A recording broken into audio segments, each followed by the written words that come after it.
Hello, everybody. I seem to be experiencing some very, very strange delays on my YouTube feed. So, if people in the chat room already can tell me if they're getting jerky motion on the video, please let me know because I might have to start this whole thread again. Hello.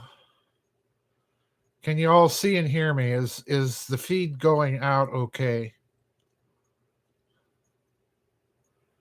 Sound and video looking good. It's all jerky on my end.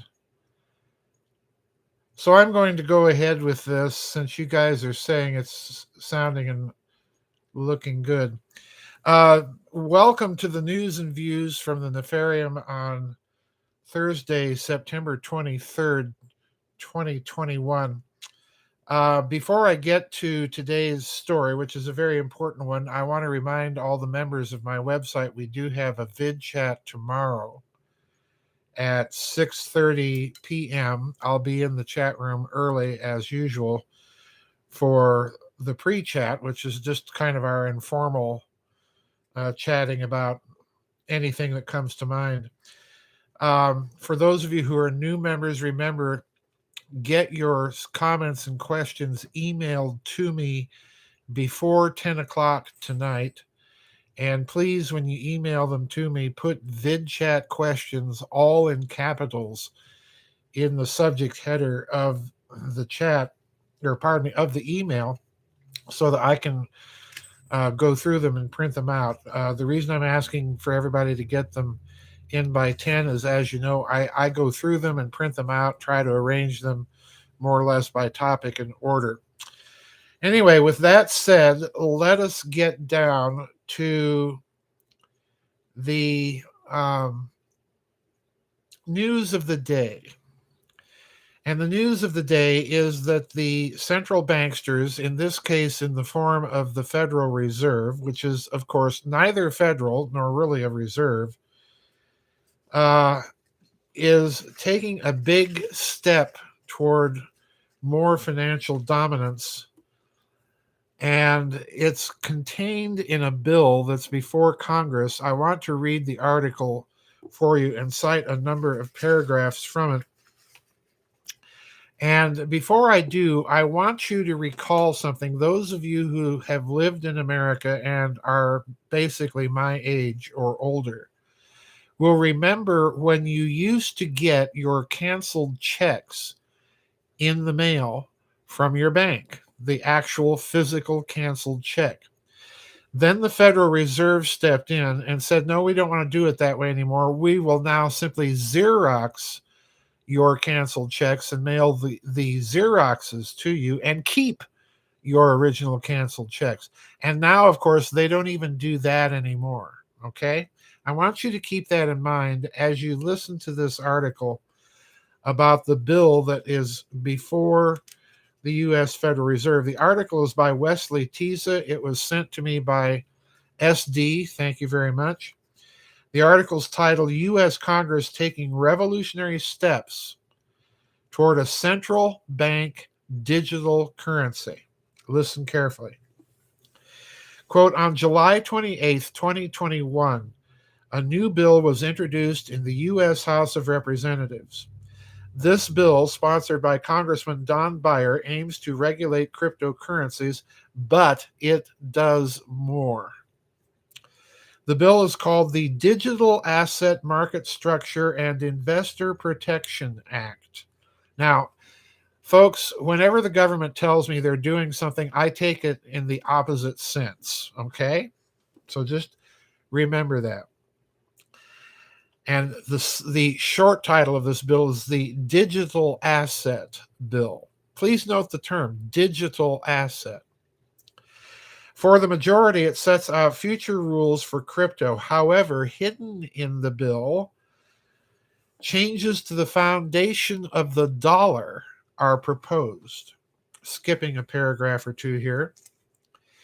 Included in the Digital Asset Bill, amendments to the Federal Reserve Act and the definition of legal tender are proposed. These amendments drastically expand the powers of the Federal Reserve and change how money is created and distributed in the United States. Again, skipping a couple of paragraphs here. In addition, the Fed is responsible for, and this is reviewing the current power of the Fed. In addition, the Fed is responsible for the distribution of Federal Reserve notes, those little papers we know and use as dollars. Currency departments at each of the 12 Federal Reserve banks make recommendations about future currency needs. The banks then place orders with the comptroller of the currency. After reviewing the requests, the comptroller forwards them to the Bureau of Engraving and Printing, which then produces the appropriate denominations of currency notes. The Federal Reserve distributes these through its member banks. Okay? That's the way the system works now. Now you'll notice so far there is no mention at all of other forms of legal tender that are still legal tender, like silver certificates, United States notes, or gold certificates. Now, I'm old enough to remember using United States notes with the red seal on the paper currency. And I even remember silver certificates with the blue seal. Those are still legal tender. But you'll notice if you've been in America, you absolutely do not see in circulation any of those forms of money, because those forms of money bypass the Federal Reserve. What the Federal Reserve did was it took those notes out of circulation when they came through the system and absolutely took them out of circulation, and in some cases burned those notes. So remember this previous behavior of the Federal Reserve, and remember it with also respect to your canceled checks. Now, let's get to this bill. According to the Digital Asset Bill, Federal Reserve notes will in the future also be issued digitally. Quote, and this is from the bill. Federal Reserve notes to be issued at the discretion of the Board of Governors of the Federal Reserve System for the purpose of making advances to Federal Reserve banks through the Federal Reserve agents as hereinafter set forth, and for no other purpose, are authorized. Notwithstanding any other provision of law, the Board of Governors of the Federal Reserve System is authorized to issue digital versions of Federal Reserve notes in addition to current physical Federal Reserve notes. Further, the Board of Governors of the Federal Reserve System, after consultation with the Secretary of the Treasury, is authorized to use distributed ledger technology for the creation, distribution, and recordation of all transactions involving digital Federal Reserve notes. The said notes shall be obligations of the United States and shall be considered legal tender and shall be receivable by all national and member banks and Federal Reserve banks, and for all taxes, customs, and other public dues. They shall be redeemed in lawful money on demand at the Treasury Department of the United States in the city of Washington, District of Columbia, or at any Federal Reserve bank, unquote. And we know how well that worked when you go to the Federal Reserve and demand gold or specie money for your Federal Reserve notes. They'll just give you another Federal Reserve note. Now, let me pause before I go any further. Given the previous behavior and history of the Federal Reserve with various forms of currency and with canceled checks, I guarantee you that eventually they're going to turn around and say, well, we don't need to print any more physical paper currency. We're all going digital. And folks, I've been warning you, Catherine Fitz has been warning you, others have been warning you for years that digital currencies are not currencies, because they're more like corporate coupons. If you behave and are good little girls and boys, your currency will be worth XYZ. If you're bad little boys and girls, your currency will be worth ABC. So this is a move to, in my opinion, to remove physical media of transactions altogether and put you at the complete mercy of the central banks, who can create this digital currency and monitor transactions through the blockchain. Now, let me continue reading a few more paragraphs from this article because the author of the article is essentially saying the same thing that I just said, although he doesn't come right out and say that this is a move to get rid of cash altogether.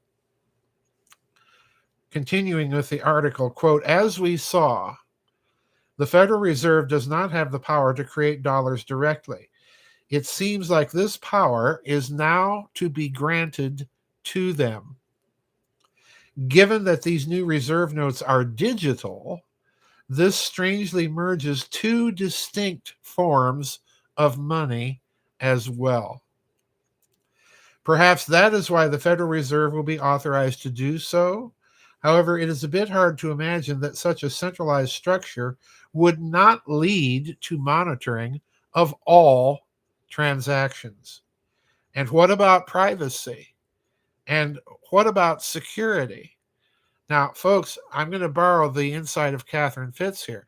This is a one-way mirror with you on the silvered side of the mirror, not able to see what's behind the mirror, and them able to see everything you do. So in other words, this is also a boon to the bankers to commit whatever sorts of egregious fraud they want to.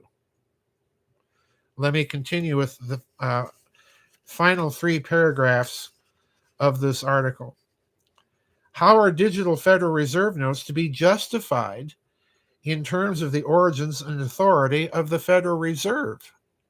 If the digital dollar is based on blockchain, how can they also be based on reserves? And what mechanism will determine how funds and how much are added to the economy? And where and how will they be distributed? Will this all be under the control of a board of 7 unelected bureaucrats? And how will they control a distributed ledger of such magnitude? Folks, this is the banker's wet dream, and it's absolute tyranny and serfdom for the average person. So I'm putting this out there for you to be aware of it, to be on your guard. And again, I've said this before. I think any move to a digital corporate coupon, in this case, a corporate coupon from the Federal Reserve, is inevitably going to create, because of the backlash and because of the need for a physical medium of exchange that guards your privacy and anonymity, in other words, cold hard cash, that this is a move that's going to create all sorts of problems. It's going to create local currencies. It's going to create regional currencies. And, for my part, I don't dabble in cryptocurrencies. I don't like them for all the reasons I've repeatedly stated. The other problem with digital currency, folk, and here it comes, in a growing geopolitically tense world, do you want to take the risk of having your assets in the form of electronic blips subject to electromagnetic pulse, or do you want to have a little cash on hand in case of an emergency like that? So I just, there's no way that this is anything good for common people, for working people. This is only good for the central banksters. And I'm with Catherine Fitz. Catherine Fitz has proposed that on Fridays, we call it Cash Friday, and we use nothing but cash in our transactions. I'm going to go even further and say, get as much money as you can in the form of cold hard cash and use it, and quit relying on digital blips. There's nothing per se wrong with digital unless you're dealing with this kind of horrid centralized system in the hands of a private corporation and a few very wealthy central banksters. So be alert to that, folks. Don't forget, tomorrow we have the members vid chat at 6:30. That's U.S. Central Time. Please get your comments and questions into me by 10 o'clock this evening. Anyway, Yeah, any transaction over, I think it's $600, Sharon Anderson. But I'm still, yeah. My problem is we may have already lost autonomy, but if you think it's bad now, just wait. It's time to quit complaining and being passive and start doing something and saying no to all of this. Anyway, is MasterCard okay? Anyway, thanks for tuning in, folks. We'll see you on the flip side. Bye bye, and God bless.